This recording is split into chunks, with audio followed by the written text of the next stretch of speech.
আমি রাহুল। ছোট মামার বাড়িতে বেড়াতে গিয়ে তার স্ত্রীর অপরূপ সৌন্দর্য দেখে প্রথম দর্শনেই মুগ্ধ হয়ে গিয়েছিলাম। তার সেই মায়াবী মুখের মিষ্টি হাসি আমাকে যেন বারংবার তার দিকেই টানছিল। এরপর এক রাতে যখন ছোট মামা বাড়িতে ছিলেন না, তখন মামি আমাকে ডেকে বলল, রাহুল, আমার খুব একা লাগছে আর ভয়ও করছে। তুমি আজ রাতটা আমার ঘরেই ঘুমিয়ে পড়ো। এই কথা শুনে আমি মনে মনে ভীষণ খুশি হয়ে মামির ঘরে ঘুমাতে গেলাম। কিন্তু মাঝরাতে আমার মনের ভেতরটা কেমন করতে শুরু করে এবং আমি আর নিজেকে সামলাতে না পেরে মামির পাশে গিয়ে তার চাদরের ওপর দিয়ে আলতো করে হাত বোলাতে লাগলাম। আমি ভেবেছিলাম আমার মামি হয়তো গভীর ঘুমে আচ্ছন্ন এবং তিনি কিছুই টের পাবেন না। আমার হাত বোলানোর মিনিট দুয়েক পরেই মামি হঠাৎ চোখ মেলে আমার দিকে তাকালেন। তখন আমি অত্যন্ত ভয় পেয়ে গিয়েছিলাম এবং সঙ্গে সঙ্গে দূরে সরে আসি। কিন্তু এরপর মামি আমাকে যা বললেন তা শুনে আমার পায়ের নিচের মাটি যেন সরে গেল। আমি তো তাকে একজন সহজ সরল মানুষ হিসেবেই জানতাম, কিন্তু মামি আমাকে বললেন, রাহুল, তুমি কি শুধু এভাবেই হাত বোলাবে নাকি আরেকটু সাহস করে এগোবে? মামির মুখে এই কথা শোনার পর আমিও আর নিজেকে নিয়ন্ত্রণে রাখতে পারলাম না এবং মামিকে আসলে উচ্চ মাধ্যমিক পরীক্ষা শেষ করার পর আমি ছোট মামার বাড়িতে বেড়াতে গিয়েছিলাম। এই ঘটনাটি আমার সাথে ঘটে যাওয়া প্রায় ২ মাস আগের। কারণ যে সময় আমার মামার বিয়ে হয় ঠিক সেই সময় আমার ফাইনাল পরীক্ষা চলছিল, যার কারণে আমি মামার বিয়েতে উপস্থিত থাকতে পারিনি। ছোট মামার সাথে আমার সম্পর্কটা ছিল বন্ধুর মতো, কারণ তিনি আমার চেয়ে বয়সে মাত্র ৫ বছরের বড় ছিলেন। যখনই আমি মামার বাড়ি যেতাম সারাক্ষণ ছোট মামার সাথেই কাটাতাম এবং তার সাথেই খেলাধুলা করতাম। তাই ছোটবেলা থেকেই মামার সাথে আমার একটা গভীর বন্ধুত্বপূর্ণ সম্পর্ক গড়ে উঠেছিল। এরপর যখন আমি ছোট মামার বাড়ি গেলাম, সেখানেই আমি প্রথম রিনা মামিকে দেখি। তাকে দেখার পর আমি বেশ কিছুক্ষণ তার দিকেই তাকিয়েছিলাম, কারণ তিনি সত্যি ভীষণ সুন্দরী ছিলেন। এদিকে আমাকে দেখা মাত্রই ছোট মামা ভালোবেসে জড়িয়ে ধরে বললেন, রাহুল, তুই কি দরজার সামনে এইভাবে দাঁড়িয়ে থাকবি নাকি ভেতরে আসবি? তারপর আমার ছোট মামা তার সুন্দরী স্ত্রীর দিকে তাকিয়ে বললেন, শোনো, ও আমার ভাগ্নের রাহুল, আর তার চেয়েও বড় কথা, ও আমার বন্ধুর মতো। রাহুল যতদিন এই বাড়িতে থাকবে তুমি ওর খুব ভালোভাবে যত্ন নেবে। এমনিতেও বেচারা আমাদের বিয়েতে আসতে পারেনি। মামার কথা শুনে রিনা মামি মুচকি হেসে স্বামীর দিকে তাকিয়ে বলেন, ঠিক আছে। সেদিন দুপুরে খাওয়া দাওয়ার পর আমরা ৩ জন মিলে অনেকক্ষণ গল্পগুজব করলাম। সেদিন মামা ছুটির দিন থাকায় তিনি সারাদিন বাড়িতেই ছিলেন। সারাদিন কেটে যাওয়ার পর মামা আমাকে তার পাশের ঘরে থাকার ব্যবস্থা করে দিলেন। রাতেও আমরা ৩ জন একসাথেই রাতের খাবার খেলাম। কিন্তু কেন জানি না আমার সমস্ত মনোযোগ ছিল নতুন মামির দিকে। তিনি এতটাই রূপবতী ছিলেন যে তার মিষ্টি হাসি আমাকে বারবার তার প্রতি আকর্ষিত করছিল।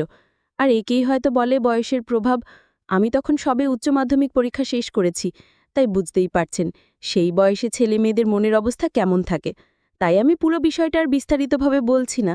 রাতের বেলা খাওয়া দাওয়া সেরে আমি যখন পাশের ঘরে একা শুয়েছিলাম, তখন বিছানায় শুয়ে কেবল রিনা মামির সেই সুন্দর মুখটাই আমার চোখের সামনে ভাসছিল এবং তার কথা ভাবতে ভাবতে আমি স্বপ্নের জগতে হারিয়ে গিয়েছিলাম। মামির কথা ভাবতে ভাবতে কখন যে রাত প্রায় ২টো বেজে গিয়েছিল আমি টেরই পাইনি। হঠাৎ মনে হলো আমার পাশের ঘর থেকে, অর্থাৎ মামির ঘর থেকে কেমন যেন একটা শব্দ ভেসে আসছে। সেই শব্দ শুনে আমার মনের ভেতর কৌতূহল আরও বেড়ে গেল, কারণ আমি বুঝতে পারছিলাম ওই শব্দটি মামিরই ছিল এবং ওটা কিসের শব্দ ছিল তা জানার জন্য আমি অস্থির হয়ে পড়ছিলাম।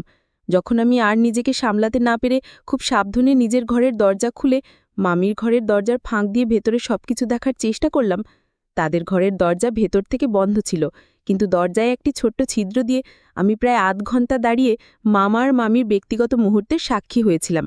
সেই দৃশ্য দেখে আমি একদিকে যেমন মজা পেয়েছিলাম, তেমনি বুঝতে পারছিলাম না যে আমি কত বড় ভুল করছি। এজন্যই হয়তো বড়রা বলেন বয়সের দোষ। এখন বুঝি যে আমি সেদিন অন্যায় করেছিলাম। পরের দিন সকালে যখন আমার মামি স্নান সেরে ছাদে বসে তার লম্বা চুলগুলো রোদে শুকাচ্ছিলেন, তখন আমিও তার পেছনে পেছনে ছাদে গেলাম। আমি ভেবেছিলাম তার সাথে একটু মজা বা ঠাট্টা করব, তাই আমি হাসির ছলে মামিকে জিজ্ঞেস করলাম, মামি, আমাকে তোমার কেমন লাগে? মামি তখন মুচকি হেসে আমার দিকে তাকিয়ে বলেন, তুমি তো খুব মজার একটি ছেলে, অনেক হাসাতে পারো, আমার তো তোমাকে বেশ ভালোই লাগে। ততদিনে আমার মামার বাড়িতে থাকা প্রায় ৬ দিন হয়ে গিয়েছিল এবং মামা বা মামি কেউই জানতেন না যে আমি প্রতি রাতে তাদের ঘরের দরজার সেই ছিদ্র দিয়ে সবকিছু দেখতাম আর নিজে নিজে মজা নিতাম। এদিকে যতদিন যাচ্ছিল আমার মামিকে ততই বেশি ভালো লাগতে শুরু করেছিল। তার চুল থেকে শুরু করে পায়ের নখ পর্যন্ত তার সব কিছুই আমার ভালো লাগত। তারা ঘুণাক্ষরেও টের পেতেন না যে আমি তাদের দুজনের মধ্যেকার ভালোবাসা আর আদরের মুহূর্তগুলো প্রতিদিন লুকিয়ে লুকিয়ে দেখি। শুধু তাই নয়, আমি সারাদিন আমার মামিকেই লক্ষ্য করতাম এবং তাকে আমার দেখতে ভীষণ ভালো লাগতো। কিন্তু তিনি তো আমার মনের অনুভূতির কথা কিছুই জানতেন না। মামিও আমার সাথে অনেক গল্প আর হাসি ঠাট্টা করতেন, কারণ মামা তো সারাদিন বাড়িতে থাকতেন না, তিনি সন্ধ্যায় বাড়ি ফিরতেন। তাই আমি মনে মনে ভেবেছিলাম এই 1 মাসের মধ্যেই আমি মামিকে আমার মনের কথা বলে নিজের ইচ্ছেটা পূরণ করব। এভাবেই প্রায় 10 দিন কেটে যাওয়ার পর একদিন রাতে যখন আমি প্রতিদিনের মতোই মামির ঘরের দরজা সেই ছিদ্র দিয়ে ভেতরের দৃশ্য দেখছিলাম, ঠিক তখনই হঠাৎ করে আমার মামি ঘরের দরজা খুলে ফেলেন এবং আমি পালানোর কোনো সুযোগই পাইনি। আমি সরাসরি মামির চোখের সামনে ধরা পড়ে গেলাম। মামি আমাকে দেখেই সবকিছু বুঝে গিয়েছিলেন যে আমি মাঝরাতে তাদের ঘরের দরজার সামনে দাঁড়িয়ে ভেতরের দৃশ্য দেখার চেষ্টা করছিলাম। সেদিন রাতে মামি আমার দিকে ভীষণ রাগী দৃষ্টিতে তাকিয়েছিলেন, কিন্তু আমাকে একটিও কথা বলেননি। আমি তো মামির সেই চেহারা দেখে লজ্জায় লাল হয়ে গিয়েছিলাম এবং দ্রুত মাথা নিচু করে সেখান থেকে আমার ঘরে চলে এসেছিলাম।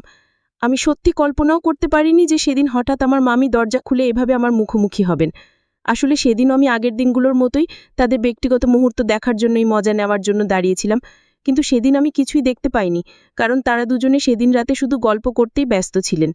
এরপর নিজের ঘরে এসে আমি কিছুতেই বুঝতে পারছিলাম না যে এবার আমি কি করব, কারণ মামি তো এই বিষয়টা নিশ্চয়ই আমার মামাকে বলবেন যে আমি মাঝরাতে তাদের ঘরের দরজার সামনে দাঁড়িয়ে ভেতরের দৃশ্য দেখার চেষ্টা করছিলাম।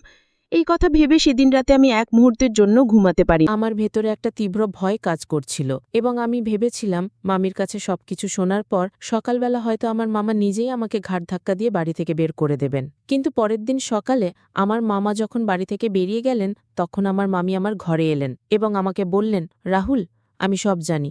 তুমি কাল রাতে কেন আমাদের ঘরের দরজার বাইরে দাঁড়িয়েছিলে তা আমার অজানা নয়। শুধু কালই নয়, গত 3-4 দিন ধরেই আমার সন্দেহ হচ্ছিল যে দরজার বাইরে কেউ একজন দাঁড়িয়ে থাকে, এবং সেটা তুমি ছাড়া আর কেউই হতে পারো না, কারণ এই বাড়িতে তুমি ছাড়া আর কোনো পুরুষ মানুষ নেই। আর কাল রাতে আমি তোমাকে হাতে নাতে ধরেছি। ছি রাহুল, আমি ভাবতেও পারিনি যে তুমি এই ধরনের একটি ছেলে। তোমার মামা তোমাকে যেমন বিশ্বাস করে, আমিও তোমাকে অনেক বিশ্বাস করতাম এবং ভালো ছেলে ভাবতাম, কিন্তু তুমি যে এমন একটা নোংরা কাজ করবে সেটা আমি দুঃস্বপ্নেও কল্পনা করিনি।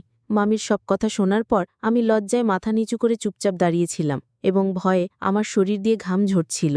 আমার মামির সামনে আর একটাও কথা বলার সাহস ছিল না, কারণ সত্যিই তো আমি অনেক বড় একটা অন্যায় করেছিলাম। তারপর মামি আমাকে বললেন, রাহুল, কাল সকালেই তুমি এই বাড়ি থেকে চলে যাবে, নইলে আমি তোমার মামাকে সবকিছু বলতে বাধ্য হব। আমি চাইলে কাল রাতেই তোমার মামাকে তোমার এই কীর্তি সম্পর্কে জানাতে পারতাম, কিন্তু আমি ইচ্ছে করেই কিছু বলিনি, কারণ আমি চাই না যে তোমাদের দুজনের মামা ভাগ্নের এত সুন্দর একটা সম্পর্ক নষ্ট হয়ে যাক।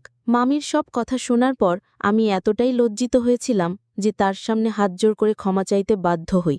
আমি আমার ভুল বুঝতে পেরেছিলাম এবং সেদিন আমি উপলব্ধি করতে পেরেছিলাম যে এতদিন ধরে আমি যা করছিলাম তা কত বড় একটি অপরাধ ছিল। আমার মতো এই বয়সে যারা নিজেদের নিয়ন্ত্রণ করতে পারে না, তারা সহজেই খারাপ পথে চলে যায়, কিন্তু সেদিন আমি নিজের ভুল বুঝতে পেরে নিজেকে সংযত করতে শিখেছিলাম। পরের দিন সকালেই আমি মামার কাছে একটা মিথ্যে অজুহাত দিয়ে নিজের বাড়ির উদ্দেশ্যে রওনা দিলাম। বাড়ি ফিরে আসার পর আমি নিজের ভুলের জন্য এতটাই অনুতপ্ত ছিলাম যে আমি নিজেকে পুরোপুরি পরিবর্তন করে ফেলেছিলাম। এখন আমার নিজের উপর এই কারণেই গর্ব হয় যে আমি সেদিন ভদ্রতা শিখেছিলাম। আমার মামি যদি আমাকে সেই কথাগুলো না বলতেন, তাহলে হয়তো আমি দিন দিন আরও বেশি অভদ্র এবং খারাপ হয়ে যেতাম। বন্ধুরা, আজকের গল্পটি এখানেই শেষ করছি। গল্পে কোনো ভুল ত্রুটি হয়ে থাকলে ক্ষমা করে দেবেন। গল্পটি ভালো লাগলে অবশ্যই লাইক, শেয়ার এবং সাবস্ক্রাইব করতে ভুলবেন না।